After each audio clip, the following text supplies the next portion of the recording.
The U.S. Artemis tore through the fabric of space like a knife through silk, its hull gleaming under the light of unfamiliar stars.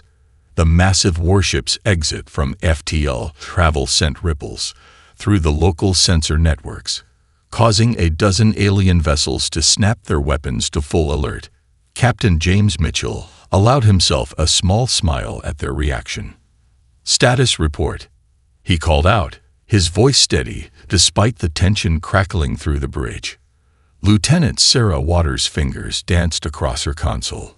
"All systems nominal, sir.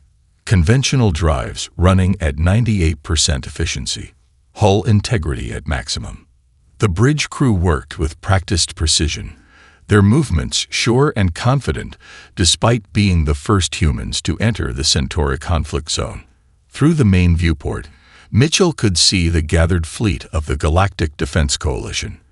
Their ships looked like abstract art pieces, all flowing lines and quantum field generators, not a single solid surface visible to the naked eye. "Sir," Commander David Rodriguez reported from the tactical station, "I'm reading 23 quantum signatures from the Allied fleet. Their weapons are hot, but not locked." Mitchell nodded, cautious, but not hostile. "Good." He straightened his uniform. "Lieutenant Waters, open a channel to the fleet command." Before she could comply, a holographic figure materialized on the bridge. The alien admiral stood nearly 8 feet tall, its crystalline body structure refracting light in complex patterns. Mitchell recognized the species from his briefings. A Thoraxian, one of the elder races. Captain Mitchell of the human vessel. The admiral's translator rendered its harmonics into English. "Your arrival was expected, though your method of transportation is concerning. Our scans indicate your ship uses primitive warp technology rather than quantum tunneling." "Admiral Tixtar," Mitchell inclined his head in respect. "The U.S. Artemis may not match your technological standards, but she's proven herself in combat many times." A hologram flickered as the admiral made a gesture that might have been dismissive. "Against other humans, perhaps. The Ravagers are beyond your experience. Their quantum technology." A sharp tone cut through the conversation. Rodriguez's head snapped toward his display. "Contact. Multiple signatures at bearing 340 Mark II. "Impossible." The admiral's translator struggled to convey their tone. "Our quantum arrays show no." "Because we're not using quantum arrays, Admiral." Mitchell's voice carried the weight of centuries' worth of human military experience. "Lieutenant Waters, full power to the primary sensor suite." Commander Rodriguez, Sound General Quarters. Ancient brass bells rang through the massive ship, a sound that had called human warriors to battle since the Age of Sail. The hologram of Admiral Tixtar watched in fascination as the bridge transformed. Armored panels slid into place over the viewports. Crew members donned physical combat gear rather than energy shields. "Sir," Rodriguez's voice was tight with controlled tension. "Radar contact firming up. Reading 6. No, 8 capital-class vessels on an attack vector. They're using some kind of stealth technology that's blocking the Coalition's quantum sensors." Mitchell turned to the Admiral's hologram. "Your fleet is about to be blindsided. Those ships are using old-school cloaking tech, bending light, and absorbing radiation. Your quantum sensors are looking for the wrong things." "Impossible," the Admiral repeated, but there was uncertainty now. The Ravagers would never use such basic methods. "Which is exactly why it's working," Mitchell said as he settled into his command chair. "Sometimes the best place to hide is in the past. Lieutenant Waters, send our sensor data to the Coalition fleet. Commander Rodriguez, bring all weapons online. Conventional targeting only. Let's show our new allies why humanity still believes in backup systems." As the U.S. Artemis's ancient battle station's alarm continued its call to action, Mitchell watched his crew prepare for combat with perfect discipline. The Ravagers were about to learn that humanity's primitive technology had some teeth left in it. After all, he thought, there's a reason we never gave up on the old ways. The hologram of Admiral Zixtar flickered as energy readings spiked across the battlefield. Captain Mitchell, our fleet is repositioning based on your sensor data, but we cannot target what our systems cannot see. Mitchell's eyes remained fixed on the tactical display. Rodriguez, deploy the kinetic mind screen. Pattern Delta 6. Sir. The Admiral's crystalline form shifted in confusion. Mines are static defenses. The Ravager ships will simply. The rest of his statement was lost as the U.S. Artemis shuddered, launching dozens of small, unassuming objects into space. The devices looked like simple metal spheres, their surfaces dotted with maneuvering thrusters. To the Coalition's quantum sensors, they might as well have been space debris. Lieutenant Waters, start the music, Mitchell ordered, a glint in his eye. The young officer's fingers flew across her console. The mines began to move in complex patterns, weaving an invisible web through space. Each sphere contained nothing more advanced than gunpowder and ball bearings, technologies that predated human spaceflight. Ravager fleet entering the engagement zone, Rodriguez reported. Their cloaking systems are still active. They have no idea we can see them. Mitchell leaned forward in his chair. Send the detonation codes. Old school, if you please. Radio waves. Technology that would have been familiar to scientists from Earth's Second World War rippled out from the Artemis. The Coalition fleet watched in stunned silence as space itself seemed to tear apart. The kinetic mines exploded in sequence, filling their section of space with clouds of hypervelocity projectiles. The Ravager ships, their advanced shields tuned to stop energy weapons and quantum attacks, never stood a chance against simple metal slugs moving at relativistic speeds. Multiple impacts. Rodriguez called out, his voice rising with excitement. Their cloaking fields are failing. The invisible shapes became visible as their stealth systems overloaded. The Ravager ships were beautiful in their own way, all sharp angles and glowing energy conduits.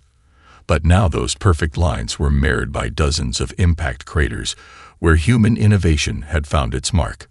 Admiral, Mitchell turned to the hologram. Your fleet has a clear shot.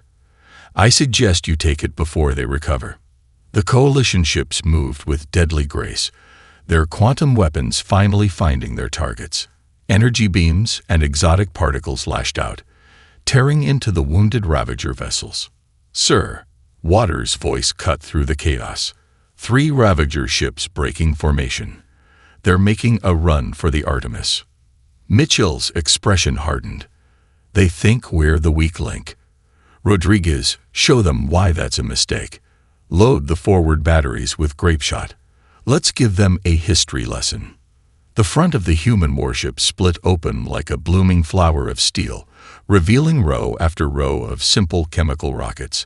As the Ravager ships charged forward, their sensors seeking advanced weapons, the Artemis released a storm of metal and fire that would have made ancient naval commanders proud. Direct hits all around, Rodriguez reported with satisfaction. Their shields are calibrated for energy weapons, not kinetic impacts. The Admiral's hologram watched in amazement as the mighty Ravager ships reeled under the primitive assault. Captain Mitchell, I believe we may have underestimated human military science.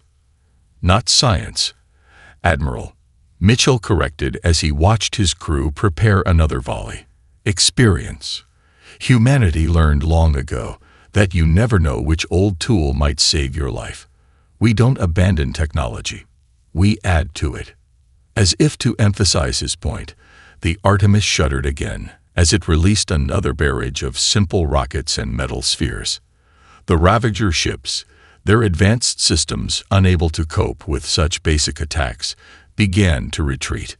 The enemy fleet is withdrawing, Rodriguez confirmed. Looks like they don't have a counter for old-fashioned steel and explosives. Mitchell nodded slowly. Send word to the Coalition fleet. The next round of drinks is on Earth.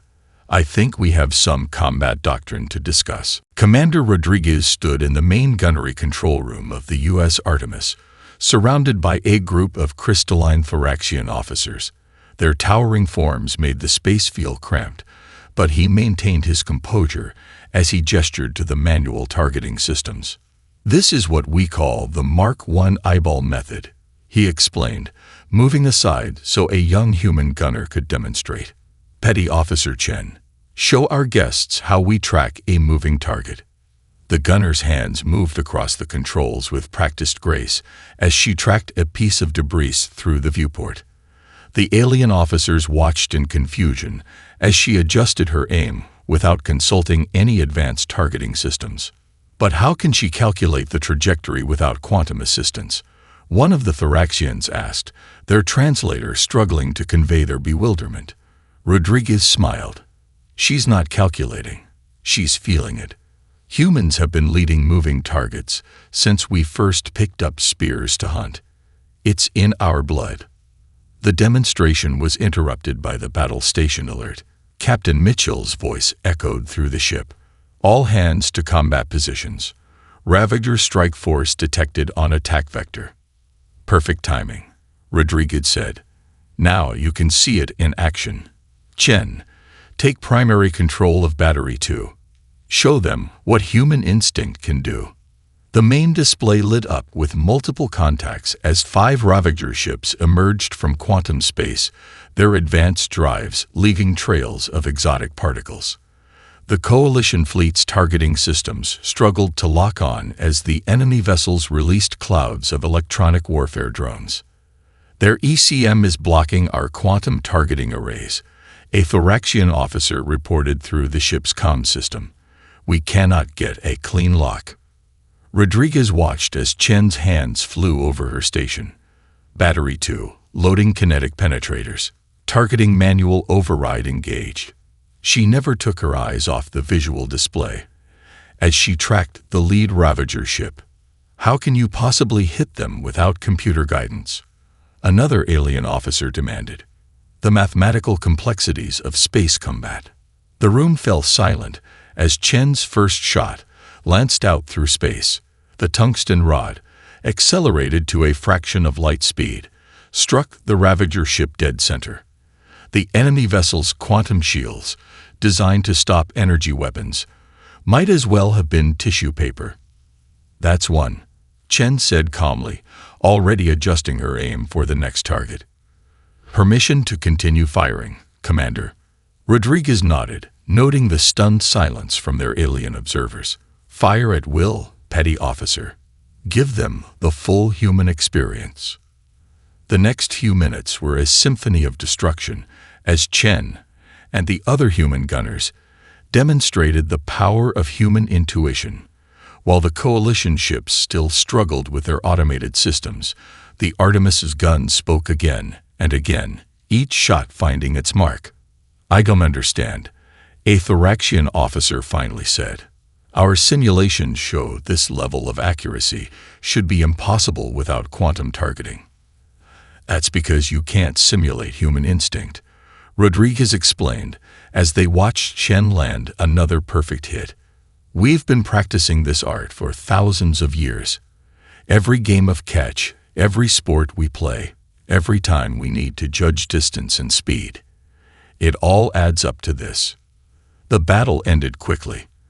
The Ravager ships, unable to comprehend or counter such primitive combat techniques, retreated in disarray. Their advanced electronic warfare suite had been rendered useless by the simple fact that humans could still fight without computer assistance. "Your crew will begin training our gunners tomorrow," the senior Thoraxian officer announced, their crystalline form reflecting the light from the tactical displays. "We must learn these ancient arts." Rodriguez watched as Chen powered down her station, her expression quietly proud. "Just remember," he told their new allies, "the technology doesn't make the warrior. It's the other way around." The first sign of trouble came when the Coalition fleet's formation suddenly broke apart. Captain Mitchell watched from the Artemis's bridge as the advanced alien vessels began drifting like dead leaves in a stream. "Sir," Lieutenant Waters called out, her voice tense. "The Coalition ships are going dark. All quantum systems are failing." Before Mitchell could respond, Admiral Zixtar's hologram appeared, its form unstable and flickering. "Captain, Ravager attack. Some kind of quantum disruption field. We're losing all." The transmission cut out mid-sentence. "Status report." Mitchell barked, his eyes scanning the traditional radar displays that still functioned perfectly. Commander Rodriguez's hands flew across his console. "Sir, detecting multiple Ravager vessels emerging from FTL. They're generating some sort of field that's shutting down all advanced technology. Our allies are dead in space." Mitchell's mind raced through centuries of human military history. They think they found the perfect weapon, shut down the advanced tech, and the fight's over. A grim smile crossed his face. "Too bad we never put all our eggs in one basket." Sound General Quarters. The old way. Through the ship's corridors, a sound not heard in space combat for centuries echoed. The sharp, clear notes of a bosun's whistle, followed by the ring of ancient bronze bells. Emergency lights, powered by simple chemical reactions rather than quantum generators, cast a red glow throughout the vessel. "All hands, this is the captain." Mitchell's voice carried through basic speaker systems. "We're going dark protocol. Every drill, every training session for this scenario. It all matters now. Show them what humanity can do." The Artemis crew moved with practiced precision. Mechanical rangefinders extended from the hull. Backup hydraulic systems engaged with heavy thuds. In the gunnery stations, crews switched to manual targeting scopes and battery-powered fire control systems. "Multiple Ravager contacts," Rodriguez reported, reading from a simple green radar screen that could have come from the 20th century. "They're moving in for the kill." "Not today," Mitchell said firmly. "Helm, all ahead full. Engineering, give me everything the chemical engines have. Gunnery, prepare a full spread of kinetic weapons. Let's show them what a primitive warship can do." The U.S. Artemis surged forward, its convention engines burning hot and bright. The Ravager ships, expecting to find only helpless prey, instead found themselves facing a predator from humanity's past. "First salvo fire," Mitchell ordered. The human warship's guns roared to life, launching waves of simple metal projectiles. No quantum guidance, no energy weapons, just solid slugs of tungsten and steel, aimed by human eyes and launched by chemical propellants. "Direct hits on 3 targets," Rodriguez called out, reading from instruments that would have been familiar to his great-grandfather. "They're breaking formation. I don't think they expected anyone to still be fighting." Through the bridge windows, Mitchell could see the Coalition ships, their quantum drives dead, their advanced weapons useless. But the Artemis moved among them, like a shepherd protecting its flock, its obsolete weapons keeping the Ravagers at bay. "Lieutenant Waters, send to all Coalition ships, Morse code through light signals. Hold position. Help coming." Mitchell ordered. "Let's show our friends that sometimes the old ways are the best ways." The message flashed out in simple pulses of light, a communication method so ancient the Ravagers never thought to block it. One by one, acknowledgement signals came back, the Coalition learning in minutes what humanity had known for centuries. There's always another way to fight. As the Artemis engaged another group of Ravager ships, Admiral Zixtar's voice came through on a basic radio channel. "Captain Mitchell, it seems we have much to learn from Earth's military history." "Lessons coming right up, Admiral," Mitchell replied as he watched his crew work their primitive stations with perfect efficiency. "First rule of combat: never forget the basics." Lieutenant Emma Waters stood at her communication station, surrounded by Coalition communication officers who towered over her. Their crystalline forms reflected the red emergency lighting of the U.S. Artemis, as she demonstrated a technology so old it had come full circle to being revolutionary again. "This," she said, holding up a signal lamp, "is how we're going to coordinate the counterattack." A Thoraxian officer's translator crackled. "Light pulses. But the enemy will see such obvious signals." "Exactly," Waters smiled. "They'll see them, but they won't understand them." When was the last time any species in the galaxy used Morse code? Captain Mitchell's voice came through on the internal speakers. "Lieutenant, status report on the communication training." "Sir, the coalition officers are learning fast," she responded, watching as one of the alien officers successfully tapped out their first message. "They've already mastered the basics of Morse code. Moving on to signal flags and light patterns now." Through the viewport, they could see the coalition fleet regrouping.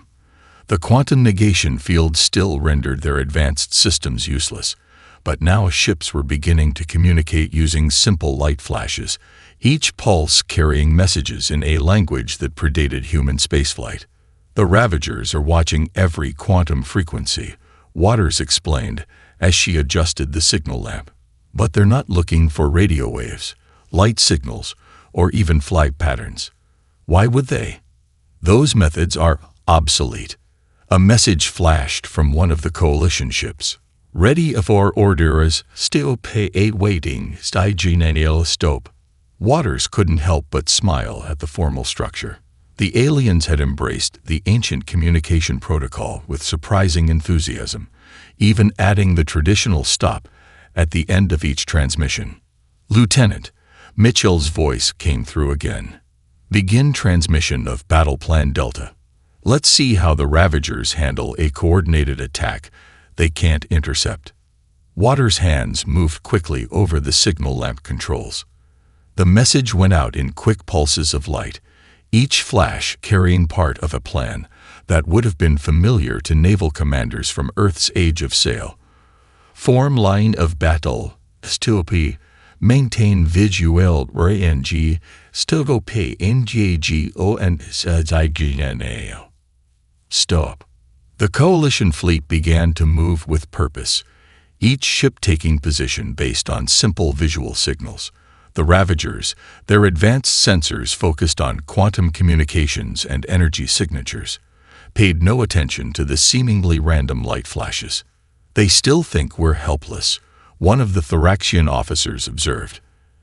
"They cannot conceive of communication without quantum technology." Waters nodded as she prepared the next signal. Sometimes the best place to hide a message is in plain sight. Everyone's so focused on advanced technology that they've forgotten the basics of communication. The final attack signal was almost poetic in its simplicity. 3 long flashes, visible to every ship in the coalition fleet. The response was anything but simple as dozens of warships opened fire simultaneously, their coordinated attack taking the Ravagers completely by surprise. Multiple enemy ships hit, Rodriguez's voice reported from the combat station.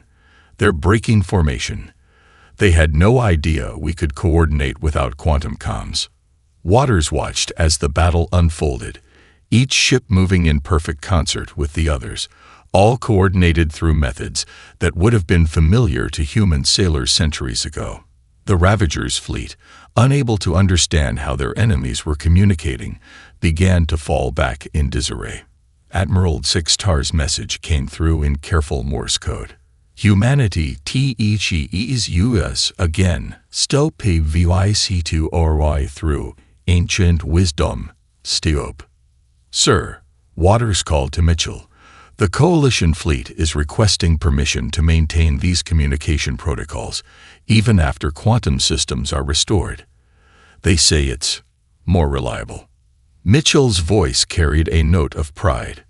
"Tell them granted, Lieutenant, and remind them that this is just the beginning of what humanity can teach them about the old ways." The quantum singularity emerged like a dark star, its event horizon distorting space-time around the battlefield.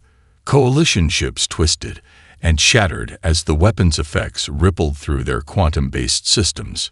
Captain Mitchell watched from the Artemis's bridge as advanced warships crumpled like paper toys.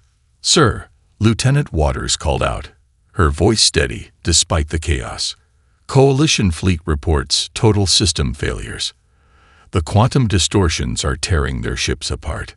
Commander Rodriguez studied his traditional radar display, which continued to function while advanced sensors failed. "Captain, the weapon appears to be affecting only ships using quantum technology. Our basic systems are still operational." Mitchell's eyes narrowed as he watched another coalition vessel break apart. Then he saw it. Something so simple it was beautiful. The distortions follow advanced physics principles, but Newtonian mechanics remain unchanged. "Sir," Rodriguez looked up from his station. "The weapon creates a field that disrupts quantum states," Mitchell explained, his mind racing through basic physics he'd learned in school. But classical physics, the simple push and pull of gravity and momentum, those still work. Admiral Zixtar's voice crackled through on emergency radio. "Captain Mitchell, you must retreat. Without quantum drives, you cannot." "Begging your pardon, Admiral," Mitchell cut in. "But we're not running. Lieutenant Waters, signal the coalition fleet to fall back to safe distance." "Commander Rodriguez, plot me a course to that weapon using nothing but thrusters and gravity." Rodriguez's hands flew over his console, making calculations on what looked like an ancient slide rule. "Sir, I can get us there using basic orbital mechanics, like a space slingshot from the early days of spaceflight." "Do it," Mitchell ordered. "Engineering, give me everything you can from the chemical engines. Gunnery, prepare the boarding teams." The U.S. Artemis turned into the storm of warped spacetime, its hull groaning under the strain. While coalition ships retreated, the human warship used nothing more advanced than rocket fuel and gravity to navigate the quantum chaos. Approaching optimal launch point, Rodriguez announced, "Sir, this is going to be like threading a needle in a hurricane." Mitchell nodded grimly. "Sometimes the old ways are the only ways. All hands, brace for gravity assist maneuver." The Artemis swung around the edge of the quantum field, using the distorted space itself as a gravitational slingshot. It was a technique that would have been familiar to NASA scientists from the 20th century. Simple physics turning weakness into strength. "Contact in 30 seconds, Waters called out. "Boarding teams report ready. They're using magnetic grapples and cutting torches. Nothing the quantum field can affect." As they closed on the massive weapon platform, Mitchell could see the Ravagers' confusion through their erratic defense patterns.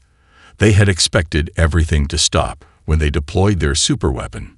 Instead, they found themselves facing a ship using technology so basic it was immune to their advanced attack.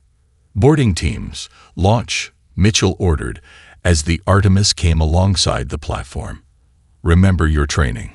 Keep it simple. Keep it mechanical."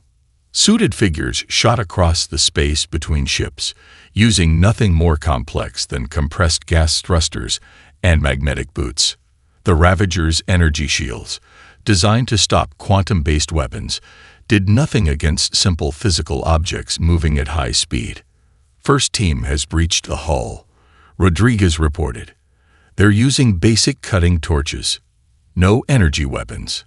Mitchell watched the operation unfold on simple video feeds. Sometimes the best solutions are the ones that have already been proven by time. "Hold position here. Those teams know what to do." Through the bridge windows, he could see more boarding pods launching, each one carrying humans armed with tools that would have been familiar to their great-grandparents.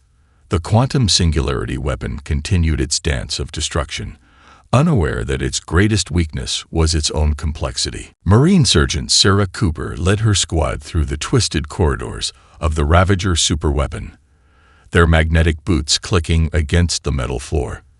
The air around them shimmered with quantum distortions, but their simple environmental suits remained unaffected. "Command, this is Breach Team 1.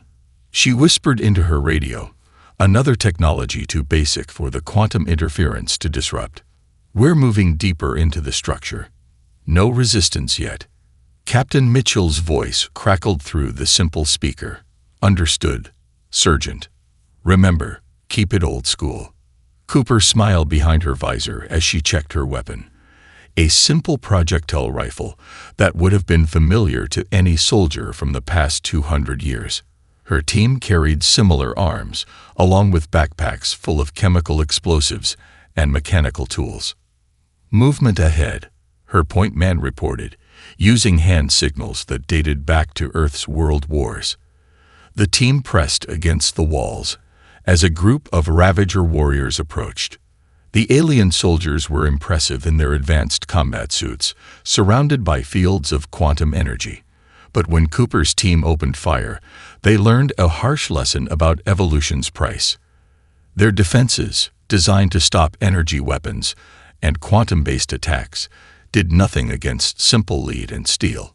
They don't even know how to react, Cooper's second-in-command noted as they moved past the fallen Ravagers. It's like they've forgotten what physical combat feels like. The team pushed deeper into the station, encountering more Ravager defenders. Each time, the pattern repeated. Advanced warriors brought down by basic ballistics and simple tactics.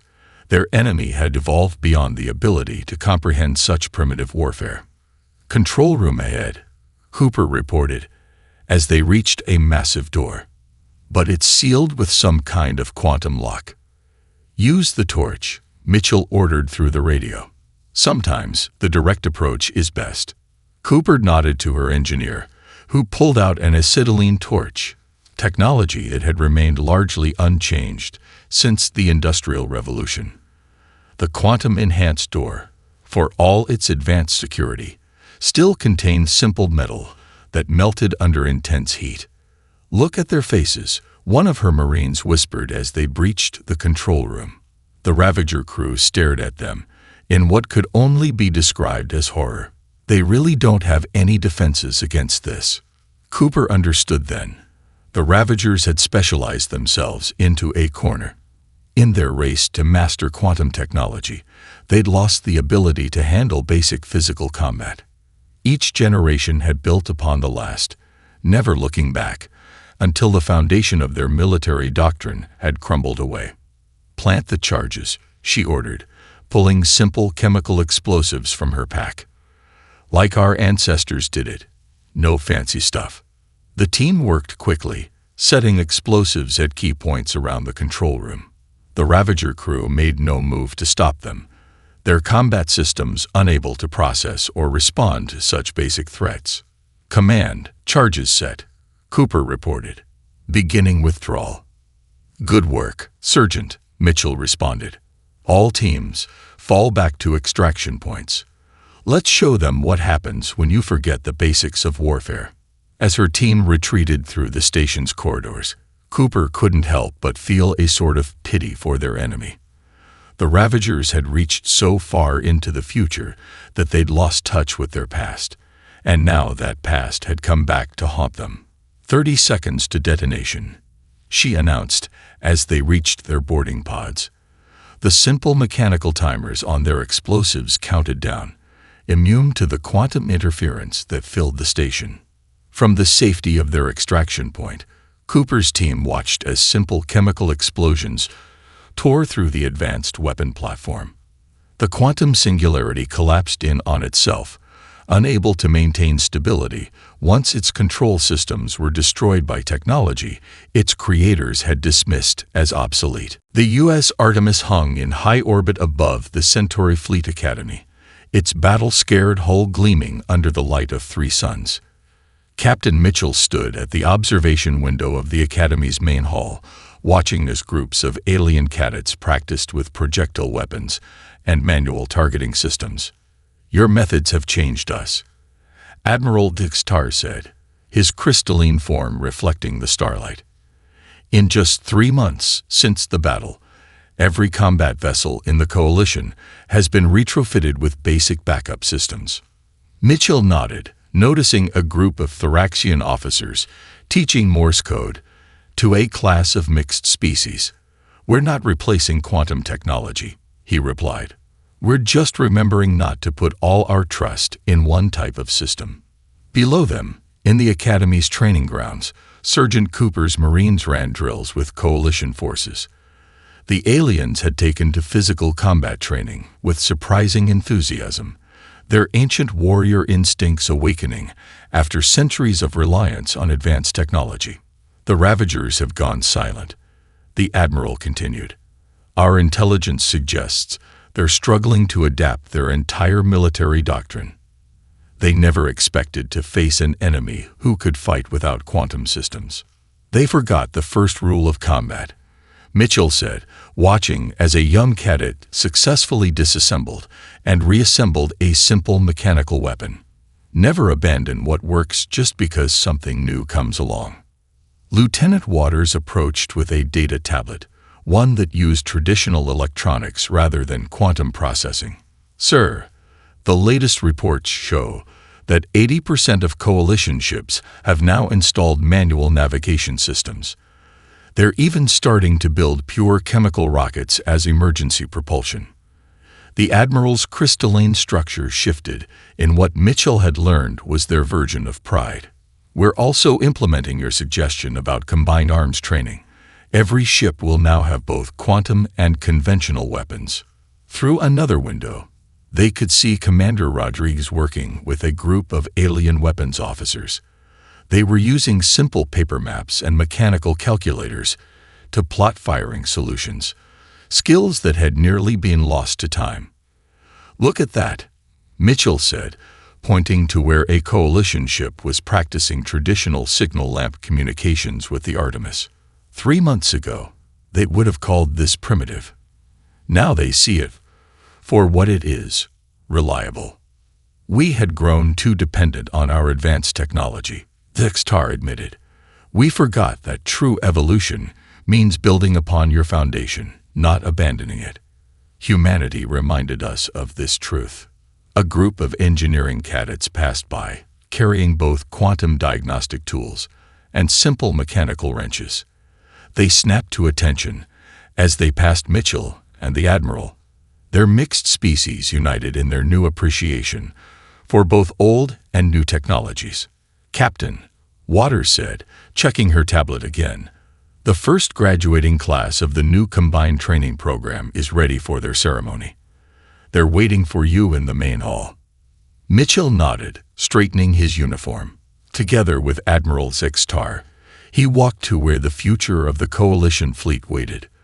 The hall was filled with cadets of every species, each wearing a symbol that combined their own cultural military traditions with the lessons humanity had taught them. "They look ready," the Admiral observed. "They are," Mitchell replied. "They've learned the most important lesson, that progress doesn't mean forgetting your past. It means building upon it." As he prepared to address the graduates, Mitchell reflected on how far they'd come. The U.S. Artemis had arrived as an outsider, seen as primitive and outdated. Now it stood as a symbol of a new kind of warfare, one that combined the best of both worlds. "The future of combat," he began his speech, "isn't about choosing between old and new. It's about understanding that every tool, every technique, has its place. Humanity didn't survive this long by abandoning what works. We survived by remembering our past while reaching for the stars." The assembled cadets stood at attention, their various forms united in purpose. They were the first generation of a new kind of military force, one that would never again make the mistake of thinking advanced always meant better.